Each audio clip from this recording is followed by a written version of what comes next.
আমার মনে একটাই আফসোস রয়ে গেল যে আমি আমার নিজের বিয়েতে একটুও মজা করতে পারলাম না। না ঠিকভাবে সাজতে পারলাম না, ঠিকভাবে ডান্স করতে পারলাম। এত সুন্দর করে সবকিছু আয়োজন করা হয়েছিল কিন্তু নিজের বিয়েতে নিজেই আনন্দ করতে পারলাম না। ব্যাপারটা কি ঠিক এরকমই হয় যে নিজের বিয়েতে নিজেই আনন্দ করা যায় না? রিসেপশনের দিন যাও একটু ভেবেছিলাম ডান্স করব। তো এই যে ৫ থেকে ১০ মিনিট এইটুকু জায়গায় আমি একটু ডান্স করেছিলাম। কারণ তাও আমাদের বান্ধবীদের জন্য হয়েছিল।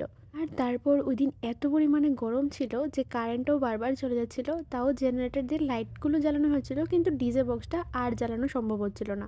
আর তারপর যখনই কারেন্ট চলে এসেছিল অমনি পাড়ার লোকের অবজেকশন চলছিল যে ডিজেটাকে নাকি বন্ধ করতে হবে। অ্যাকচুয়ালি তখন ছিল বোর্ড এক্সাম। তো বাচ্চাদের পড়াশোনা করতে অসুবিধা হচ্ছে সেটাও ঠিক আছিল। আনন্দ থেকে সবচেয়ে বড় কথা হচ্ছে কিছু রিলস আমি ভেবে রেখেছিলাম আর তার জন্য অনেক কিছু প্রস্তুতিও করেছিলাম। আর তোমরা কিন্তু আমার বিয়ের সবগুলো ব্লগের মধ্যে আমার বোনকে কোথাও ঠিকঠাকভাবে খুঁজে পাবে না। কারণ উনি মহারানী ছিলেন, খুবই ব্যস্ত। আর সব কিছুর দায়িত্ব, কর্তব্য উনার কাঁধে নিয়ে নিয়েছিল। কারণ উনার বক্তব্য হচ্ছে উনি যদি ঠিকঠাকভাবে কাউকে আপ্যায়ন না করতে পারে হয়তো বা সবাই খারাপ পাবে। আর এই দায়িত্বটা বা কর্তব্যটাই যাই বলো না কেন এটা কিন্তু আমরা ওকে দেইনি, ও নিজে থেকেই গাড়ি চেপে নিয়েছিল।